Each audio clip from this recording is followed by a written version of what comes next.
નવસારી જિલ્લામાં કમોસમી વરસાદે ખેડૂતોની કમર તોડી નાખી છે, જેમાં 45,000 હેક્ટરથી વધુ વિસ્તારમાં ડાંગરના પાકને ભારે નુકસાન થયું છે। રાજ્ય સરકારના પ્રાથમિક આંકડા અનુસાર જિલ્લાના 355 ગામોમાંથી 18,309 હેક્ટર વિસ્તાર પ્રભાવિત થયો છે, જેમાં 15,295 ખેડૂતોની મહેનત પર પાણી ફરી વળ્યું છે। જિલ્લા ખેતીવાડી વિભાગ અને વહીવટી તંત્ર દ્વારા ઝડપી સર્વેની કામગીરી હાથ ધરવામાં આવી છે, જેમાં ગ્રામ સેવકોની આગેવાનીમાં ટીમો બનાવીને 6 તાલુકાઓમાં તપાસ ચાલી રહી છે, તેમજ ડિજિટલ ક્રોપ સર્વે એટલે કે DCS સિસ્ટમ દ્વારા પણ નુકસાનીનું મૂલ્યાંકન કરવામાં આવી રહ્યું છે, જેથી ખેડૂતોને શીઘ્ર વળતર મળી શકે। સેટેલાઇટ દ્વારા એ લોકોએ સર્વે કરેલું જ છે, તો અત્યારે ફરીથી ખેડૂતોને એ દુઃખતી બાબત દબાવવાની અને જે ખેતરે જઈને દુઃખ જ જોવાનું હોય તો એ જગ્યાએ જવાની કોઈ જરૂર ન પડે અને સેટેલાઇટ દ્વારા જ એનો સર્વે કરી દેવું જોઈએ અને વેળાસરનું એને વળતર ચૂકવવું જોઈએ।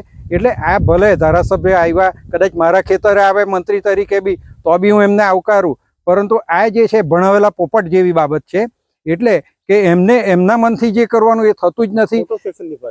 એટલે ખાસ કરીને અત્યારે લોકોનામાં જે ચર્ચા છે, મારું મંતવ્ય નહીં પણ લોકોના જે ખેડૂતોના ફોન આવે તેમાં એક બાબત આંખે ઉડીને વળગે એવી કે આ એક સિદ્ધિ પ્રસિદ્ધિ માટે કે ફોટો સેશન જેવું કહેવાય તેને માટે મોકલાય સરકારશ્રી આ મંત્રીઓને એવું લાગી રહેલું છે। કેબિનેટ મંત્રી નરેશ પટેલ અને રાજ્ય કક્ષાના પ્રધાન જયરામભાઈ ગામિતે નવસારીના ખેડૂતોની મુલાકાત લઈ વહીવટી તંત્ર સાથે મળીને સર્વેનું નિરીક્ષણ કર્યું છે, જેમાં તેઓએ ખેડૂતોને રાહતની ખાતરી આપી છે। જોકે જિલ્લાના ખેડૂતો અને કોંગ્રેસના આગેવાનો દ્વારા સર્વેની પ્રક્રિયા પર સવાલો ઉઠાવવામાં આવી રહ્યા છે, જેમાં નુકસાનીના વધુ વ્યાપક આંકડા અને તાત્કાલિક વળતરની માંગ કરવામાં આવી છે। ખેડૂતોનું કહેવું છે કે આ કુદરતી આફત પછી સરકારે ઝડપથી પગલાં લેવા જોઈએ, જેથી આર્થિક નુકસાનથી તેઓ બચી શકે।